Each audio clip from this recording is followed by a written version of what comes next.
Je vous avais parlé dans ma vidéo des 7 choses que je déteste sur ma Lotus Exige V6. Parmi un des points que je déteste par-dessus tout, c'est les suspensions d'origine de la Lotus Exige S. J'ai reçu pas mal de commentaires privés également sur Instagram qui sont un peu étonnés de mon ressenti en me disant que sur leur Lotus Exige c'était quand même une suspension plutôt efficace, plutôt ferme. Alors oui, très certainement. Beaucoup de ces commentaires-là me parlent de Sport 360.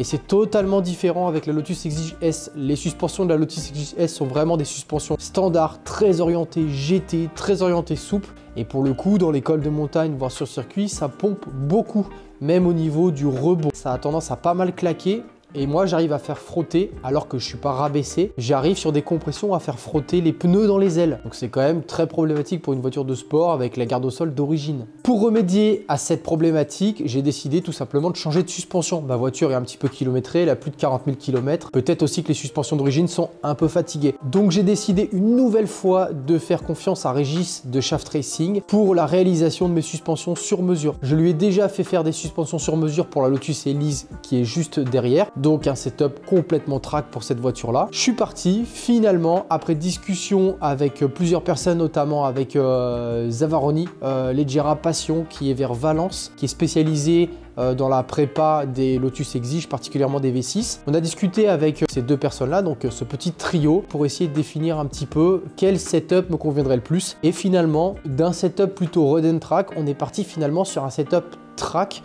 mais avec quelques particularités. Notamment, la première des particularités sur les suspensions, c'est qu'on n'a pas de ressort de précontrainte des helpers. Donc on est vraiment sur des suspensions avec un seul ressort, quelque chose de très standard. L'avantage que ça a par rapport à des helpers, c'est qu'il y a tout simplement plus de place sur le filet. Donc on a de quoi utiliser pleinement et parfaitement les ressorts et donc d'avoir beaucoup plus de souplesse dans la compression tout simplement par rapport à des helpers qui contraignent vraiment. Et pareil, les helpers, du fait de leur dimension, ça contraint aussi les réglages de hauteur de caisse. Donc là, pour le coup, l'idée de la Lotus Exige, c'est pas forcément de descendre trop bas parce qu'elle est déjà super basse d'origine. Mais néanmoins, si on veut faire des réglages poids aux roues et régler la hauteur de caisse bien précisément, eh ben, il y a peut-être quelques millimètres à jouer et peut-être que ça peut être des millimètres contraignants quand on a des helpers. Voilà. Donc on est parti sur un setup plutôt simple avec simple ressort. Quelque chose quand même de très rigide, néanmoins, qui permettra, avec l'hydraulique naturellement adaptée, d'aller faire 2-3 excursions sur les routes de col, en espérant que les routes soient pas trop dégradées, mais sans avoir cet effet vraiment absolument ultra rigide, ultra carte, comme on peut avoir sur cette voiture-là. On voit quand même que les amplitudes de ressort sont quand même sacrément intéressantes. On est de mémoire sur du 450 ou 500 et 750 à l'arrière au niveau rigidité de ressort. À mon avis, ça va vraiment être très intéressant. J'ai vraiment hâte de les monter. Déjà d'une, je vais gagner, c'est une certitude, en tenue de route. Je vais éviter tous ces rebonds parasites et ces retards en fait à la suspension que j'ai sur... Même si c'est pas plus performant qu'avant sur route, ça va déjà bien assez vite. Donc pour peu que ça soit un peu plus sécurisant, ça sera déjà bien. Par contre sur circuit, là ça va être fou parce que j'ai fait l'Ursi Lévy totalement d'origine et je refais l'Ursi Lévy en juillet avec ces suspensions là et avec des Smith Slick. En plus, ce qui est intéressant dans ma vidéo sur le dashboard IM et particulièrement la partie acquisition de données, je vous ai montré que j'avais toutes les datas de ma précédente sortie circuit. Donc je vais pouvoir voir les vitesses de passage en courbe, je vais pouvoir voir les G aussi latéraux, voir tout simplement, factuellement, si le fait de monter des Smith Slick et le fait de monter des suspensions permet de passer plus vite en courbe. Spoiler alerte, oui, c'est une certitude. Je vais aussi, pour le coup, redécouvrir une auto. Ça va être une auto complètement transformée. Pour l'instant, parce que je trouve quand même la Géo pas trop mal, je vais pas particulièrement y toucher. Dans tous les cas, j'ai pas le temps d'ici la sortie circuit. J'ai déjà pas mal de boulot de montage. Mais à terme, on a prévu quand même avec Zavaroni, Leggera Passion, je crois que c'est vraiment son appellation officielle. On a prévu vraiment de faire un setup châssis complet, dépose des trains, modification des trains pour aller chercher plus de carrossage. Donc oui, quand vous m'entendez parler, on est très loin de je garde cette voiture là pour faire de la route. Pourquoi j'en suis arrivé là? Parce que cette voiture, ma Lotus Exige S d'origine, n'est pas une bonne voiture de road trip, n'est pas une bonne voiture de route. Elle se comporte pas bien sur la route. Je suis désolé de le dire, ça froisse peut-être des gens, mais elle n'est pas bonne sur la route. Elle est trop approximative au niveau de direction, au niveau freinage, au niveau pneumatique, au niveau suspension. Donc voilà, je me dis, quitte à améliorer les choses, autant améliorer les choses jusqu'au bout et faire, pas le maximum, mais faire ce qu'il faut être fait. Voilà.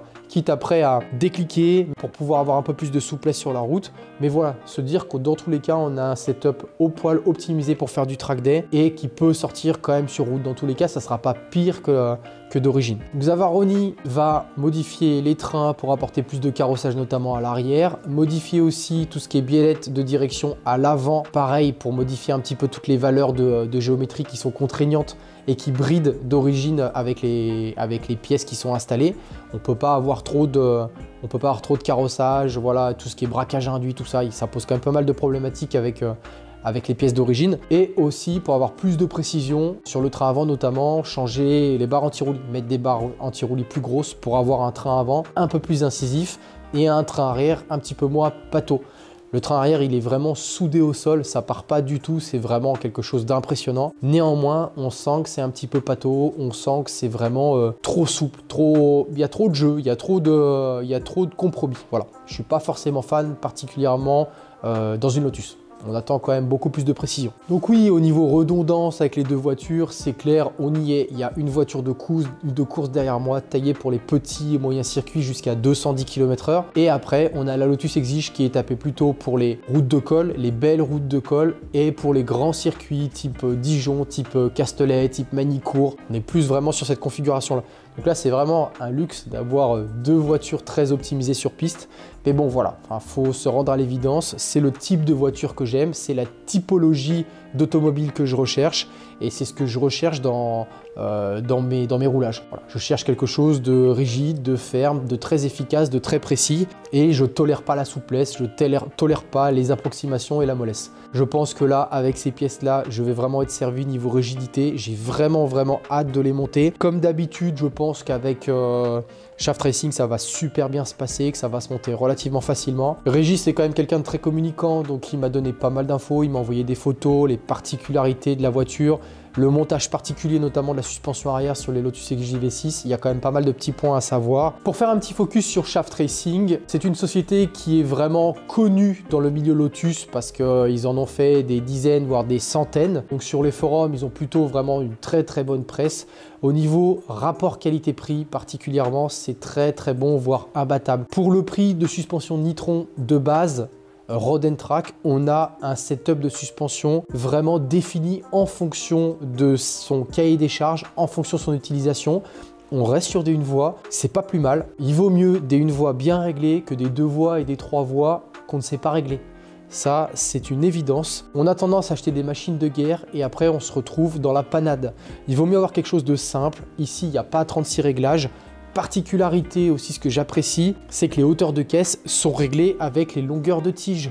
Il n'y a pas de bidouillage, il n'y a pas de contraintes, il n'y a pas de modification de la souplesse des ressorts. Typiquement, quand on veut baisser une voiture, on va baisser cette bague-là, donc qui va faire flotter le ressort. Mais dans le coup, on va commencer à mettre en contrainte l'huile quand on va poser la voiture, et donc pour avoir la hauteur de caisse désirée. Et dans le coup, l'hydraulique commence à travailler, que les ressorts sont pas encore en contrainte, et dans le coup, on n'a pas une suspension optimale.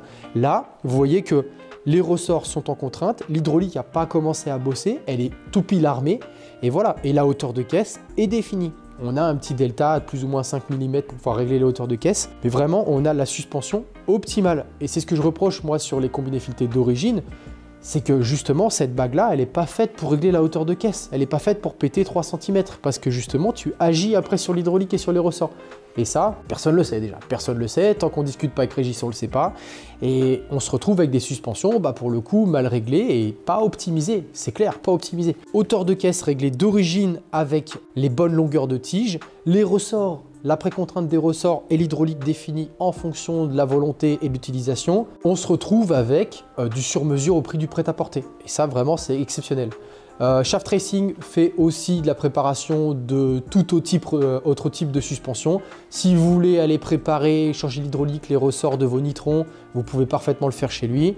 De la même manière qu'il ne se concentre pas uniquement sur Lotus, il fait également tout ce qui est moto, motocross, on va dire même quad. Il a même un département Harley-Davidson pour les suspensions particulières, et il fait aussi du développement particulier spécifique sur tout type de voiture.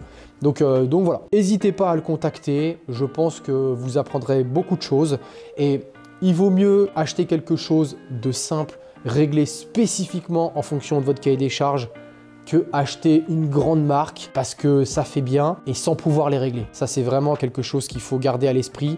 En plus, c'est français, ça c'est génial. La partie aussi très intéressante, c'est la partie entretien. J'en ai déjà parlé dans ma vidéo sur la Lotus Elise. C'est quand on achète des Öhlins, oui c'est superbe, oui c'est incroyable, ça coûte 4000 € les suspensions. Quand il faut faire un entretien, parce que oui il faut faire un entretien sur les suspensions, tous les 2 ans en moyenne, voire même tous les ans pour des usages très intensifs sur circuit, et ben un entretien tous les 2 ans chez Öhlins, il y en a pour une blinde. Il y en a vraiment pour une blinde. On parle de quasiment plusieurs milliers d'euros. Donc voilà, là on n'est pas du tout sur ces coûts-là de révision. Les clapets, c'est des clapets standards, l'hydraulique elle est standard, il a toutes les pièces à dispo en stock chez lui. Donc pareil, l'immobilisation des suspensions c'est très rapide. Il faut penser aussi à ses coûts de maintenance. On peut installer des combinés filetés et plus jamais s'en occuper. Mais voilà, c'est pas ce qu'il faut faire. C'est à la limite, on dégrade de façon irréversible les suspensions. Si elles continuent de bien fonctionner, mais si elles sont pas entretenues au bout de 5 ans, par exemple, bah, c'est tout mort dedans. Et si on veut vraiment faire les choses bien, bah, en maintenance, ça coûte une blinde. Il y a peut-être un poil mieux, un poil plus efficace. Il y a peut-être moyen de gagner 1 seconde au tour au Castellet avec des 3 voies. Ok, c'est bien, mais des fois, il faut aussi penser budget, il faut penser rapport qualité-prix, il faut penser maintenance. Là, c'est 2 fois moins cher que des 3 voies de chez Nitron. Et ça ira très très bien pour notre niveau de pilotage. On n'est pas en compétition, on n'est pas en time attack. Voire même, j'ai tendance à dire que GTR33, la team qui m'a permis d'équiper la Lotus Elise derrière, eux, c'est pareil, ils avaient des 3 voies avant sur leur voiture. Leur Lotus exige K20 de 280 chevaux. Ils avaient des 3 voies, ils ont tout viré, ils sont passés sur des 1 voie. Je crois même que c'est LK qui prépare leur suspension. Et les mecs, dès qu'il y a une course au TTE, ils finissent premier. Donc, force est de constater que c'est pas si mauvais que ça. Les gars, rendez-vous pour la prochaine vidéo, le montage et l'essai. À la prochaine. Ciao.